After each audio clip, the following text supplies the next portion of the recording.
Kita masuk ke materi selanjutnya. Oke, video singkat ini dibuat untuk membantu mahasiswa Poltek Kesos Bandung dalam mata kuliah intervensi pekerjaan sosial dengan individu dan keluarga. Oke, sekarang adalah dengan topik bahasan intervensi anak dan remaja. Oke, pada intervensi anak dan remaja berdasarkan referensi terbaru dari Michael G. Holosko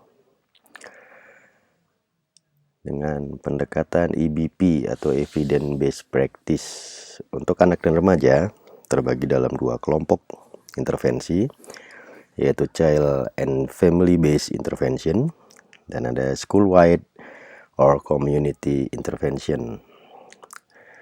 Pada Child and Family Based Intervention ada beberapa terapi yang digunakan, diantaranya Cognitive Behavioral Therapy atau CBT, Parent Management Training Models, kemudian ada Multi-Systemic Therapy, dan Brief Strategic Family Therapy.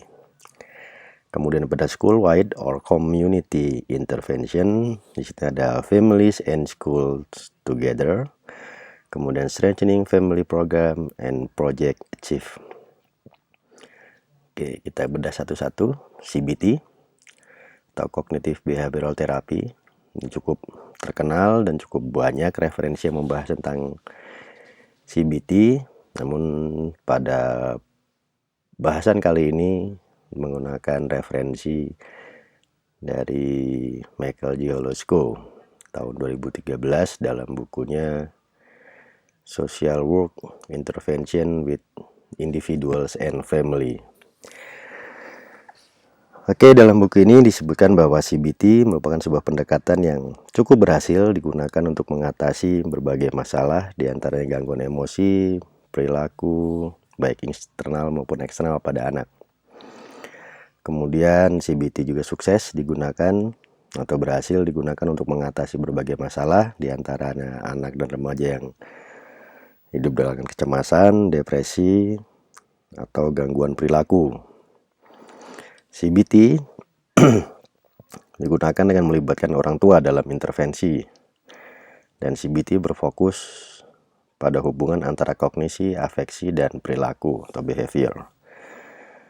Kemudian proses dalam CBT, sini anak dibantu atau membantu anak untuk bergerak dari siklus pemikiran, perasaan, dan perilaku yang disfungsi, mana pemikiran tersebut seperti terlalu berpikir negatif, terlalu kritis terhadap diri sendiri. Kalau perasaan itu selalu merasa cemas, depresi, marah. Kemudian ketika perilaku yang disfungsi seperti menghindar, menyerah, kemudian bertindak atau bereaksi dengan tidak tepat.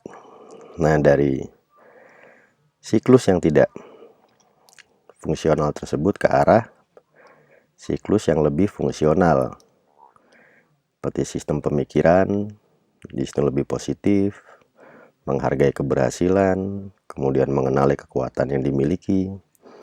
Dari aspek perasaan itu lebih santai, lebih rileks, lebih bahagia, dan lebih tenang. Kemudian dari aspek perilaku yang tadi cenderung menghindar, menyerah. Nah, dengan CBT ini diharapkan perilakunya lebih positif, itu berani menghadapi, berani mencoba, dan lainnya. Ini menurut Start tahun 2002. Oke, salah satu pelaksanaan CBT yang berbasis keluarga disebut dengan akronim FRIENDS. Itu ada feeling worried atau F. Di sini tentang rasa khawatir. Kemudian ada R atau relax and feel good. Kemudian ada I, yaitu inner tongues. Kemudian ada E, explore the plan. Kemudian N, nice work. D, don't forget to practice. And S, stay calm. You know you can cope now.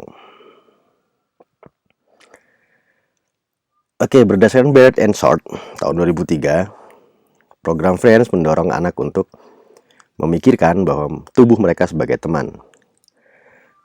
They are not alone. Kemudian menjadikan teman tersebut, atau dalam hal ini diri mereka sendiri, untuk diberikan reward ketika mereka sudah berusaha keras. Tadi disebutkan di awal, untuk menghargai diri sendiri. Yang tadinya berpikir terlalu kritis terhadap diri sendiri, di sini anak didorong untuk lebih menghargai dirinya. Kemudian berteman sehingga mereka dapat membangun jaringan dukungan sosial dan bicara dengan teman-teman mereka ketika mereka berada dalam situasi yang sulit atau mengkhawatirkan atau tidak menyenangkan. Oke, kembali ke Friends tadi. F atau feeling worried skill di sini membantu anak untuk mengidentifikasi indikator psikologis dan perilaku yang menggambarkan kecemasan. Di sini anak diminta atau didorong untuk bisa mengidentifikasi hal-hal yang mengkhawatirkan yang tidak menyenangkan pada dirinya. Bagaimana ketika dia sedang merasa kecemasan, apa yang membuat dia cemas? Anak bisa mengidentifikasi apa atau kapan atau bagaimana ketika dirinya merasa cemas, merasa takut, dan sebagainya. Mungkin di fase awal, anak akan fokus pada hubungan di antara keduanya, bagaimana perasaan dan apa yang dilakukan orang. Tapi pada akhirnya nanti, anak akan memiliki keterampilan untuk mengidentifikasi hal-hal apa yang membuat dirinya cemas, hal-hal apa yang membuat dirinya takut atau tidak nyaman. Kemudian ada R atau relax and feel good skill. Di sini mengajarkan anak untuk terlibat kegiatan yang menyenangkan ketika merasa khawatir atau sedih. Mereka bisa menanganinya, mereka bisa menghandlenya dengan kegiatan-kegiatan yang menyenangkan yang membuat mereka nyaman ketika mereka dalam situasi yang khawatir, sedih atau tidak nyaman sekalipun. Kemudian ada inner tongue skill. Di sini mengajari anak bagaimana cara mereka berbicara kepada diri mereka. Hal itu akan mempengaruhi perasaan dan apa yang akan mereka lakukan, atau self-talk, tapi yang positif. Kemudian explore the skill, explore the plan skill. Di sini anak atau remaja didorong untuk membuat rencana pemecahan masalah, yang di sini contohkan dalam 6 tahapan, yaitu apa masalahnya, what is the problem, kemudian buat daftar solusi dari masing-masing masalah tersebut. Kemudian, buat daftar konsekuensi dari masing-masing pilihan solusi. Nah, setelah membuat itu, akhirnya dipilih solusi yang terbaik berdasarkan konsekuensi yang sudah dibuat tadi. Dan membuat rencana dan melakukannya. Kemudian terakhir mengevaluasi hasil dari pilihan solusi yang sudah ditetapkan. Oke, sehingga anak atau remaja bisa mengidentifikasi masalah mereka, kemudian memikirkan solusi, mungkin lebih dari satu, kemudian membuat masing-masing konsekuensi dari rencana solusi tersebut, dan menemukan solusi terbaik berdasarkan hasil identifikasi konsekuensi yang terbaik. Oke, kemudian the end atau nice work, menghargai diri sendiri, membantu anak untuk mengevaluasi keberhasilan, menetapkan tujuan yang rasional, dan menentukan penghargaan untuk sebuah keberhasilan. So, di sini berbasis pada kekuatan dan berpikir positif terhadap diri sendiri. Kemudian don't forget to practice skill. Mendorong remaja untuk bisa bermain peran atau role play, kemudian berlatih, dan mempraktikkan atau cara baru untuk mengatasi kecemasan atau kekhawatiran mereka. Di sini diajarkan keterampilan-keterampilan baru untuk menghadapi dan mengatasi kecemasan atau kekhawatiran yang mereka alami. Kemudian S atau stay calm skill. Di sini mengingatkan anak atau remaja bahwa mereka memiliki keterampilan untuk menangani kecemasan yang mereka alami. Kembali lagi mengajarkan kepada atau mendorong anak dan remaja bahwa mereka memiliki kemampuan. Strength perspektif sangat berperan di sini. Oke, ini tadi tentang friends dalam CBT. Nah, kemudian ada selanjutnya PMT atau Parent Management Training Models. Pada program PMT, orang tua diajarkan teknik pembelajaran sosial untuk mengubah perilaku anak-anak mereka. Di sini adalah yang berperan adalah keluarga atau orang tua. Pendekatan PMT mengasumsikan bahwa solusi untuk masalah pada perilaku anak itu bukan pada dirinya, bukan pada anak, tetapi terletak pada lingkungan sosialnya. Ingat, core-nya person in environment. Artinya lingkungan sosial berperan dalam pengubahan perilaku atau pembentukan perilaku. Oke, kemudian PMT disarankan pada metode operant conditioning. Nah, teman-teman yang dulu pernah belajar psikologi sebagai sebuah pengantar atau psikologi untuk pekerjaan sosial tentang operant conditioning, classical conditioning dan lain-lain. Nah, pada PMT di sini adalah operant conditioning dan teknik social learning. Metode ini menekankan kontrol yang diberikan oleh lingkungan terhadap perilaku. Oke, lingkungan sosial anak itu memiliki kontrol terhadap perilaku yang dibentuk. Oke, dalam operant conditioning dikenal dengan model ABC. A itu adalah kejadian yang mendahului atau antecedent yang mendahului perilaku. Kemudian B itu adalah perilaku itu sendiri, dan C adalah consequence atau konsekuensi. Oke, urutannya tidak selalu ajak ABC, tapi pada intinya adalah dengan formula ABC di sini kaitannya dengan operant conditioning, di mana ada konsekuensi untuk perilaku yang diberikan, yang ditampilkan sesuai dengan E atau antecedentnya. Oke, kita contohkan di sini A. Orang tua meminta anak untuk merapikan kamar. Ini adalah antecedent atau kejadian yang mendahului perilaku tersebut. B atau behavior atau perilaku anak menuruti dengan merapikan mainan yang ada di kamarnya. Kemudian konsekuensinya adalah orang tua memberi pujian lisan kepada anaknya. Bisa saja E meminta anak untuk merapikan, behaviornya tidak dirapihkan, C-nya konsekuensinya tentu bukan memberikan pujian, tetapi bisa berupa punishment or negative reinforcement. Oke, sehingga dalam PMT ada 4 prinsip utama dalam pengkondisiannya. Yang pertama dari reinforcement atau penguatan. Penguatan di sini adalah diberikan untuk meningkatkan kemungkinan atau probabilitas suatu perilaku itu akan terjadi. Seperti tadi, ketika anak merapihkan kamarnya, kemudian diberi reinforcement positif, seperti memberikan pujian. Nah, ini akan diharapkan meningkatkan kemungkinan munculnya perilaku membersihkan kamar ketika dia diberikan reinforcement atau penguatan positif. Oke, reinforcement sendiri ada reinforcement positif dan reinforcement negatif.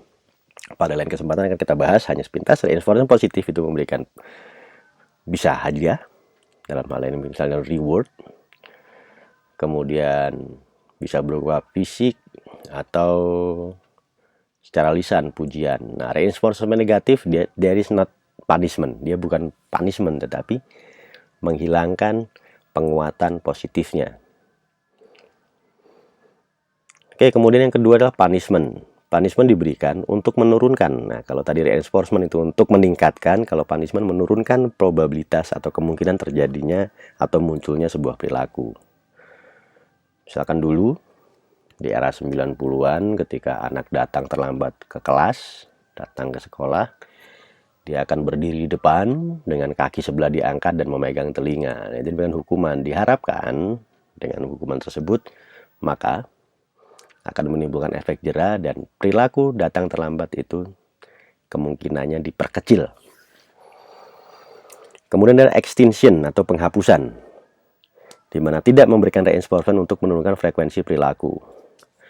Oke, contohnya yang kita sering lihat kepada kalau ada yang memiliki balita atau ada balita di rumah. Ketika di depan orang banyak, dia akan menangis, meminta mainan atau meminta makanan atau apapun.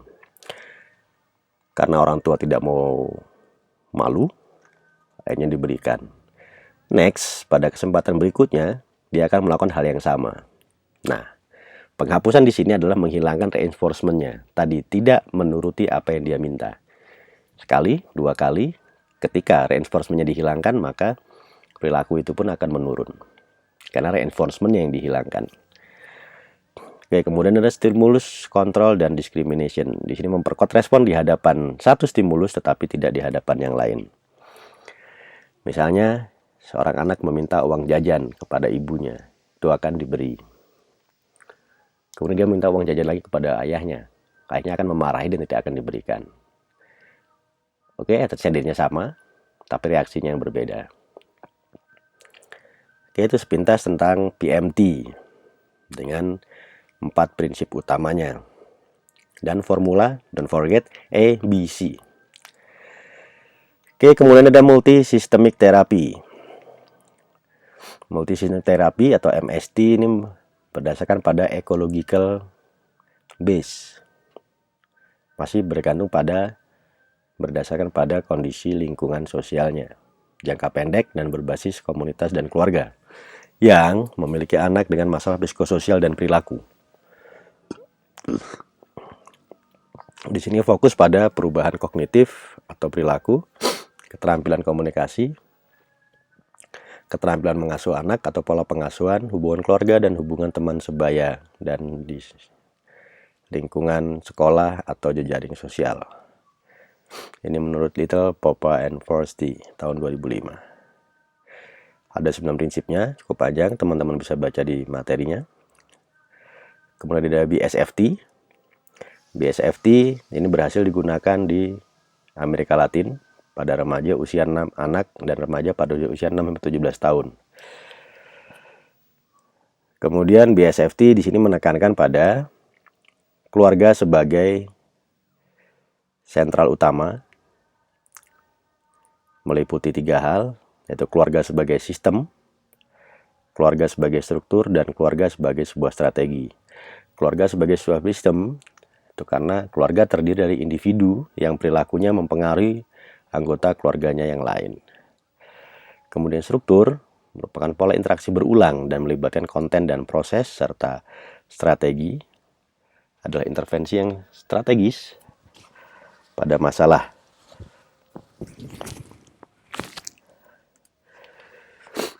Oke, itu sepintas tentang intervensi anak dan remaja. Ini daftar pustakanya. Teman-teman bisa baca lagi. Bukunya sudah diberikan, kemudian nanti modulnya juga sudah ada. Di sini menggunakan buku dari Michael J. Holosko, Social Work Practice with Individual and Families, Evidence Informed Assessment and Intervention tahun 2013. Oke, tetap semangat, tetap belajar, dan salam sehat.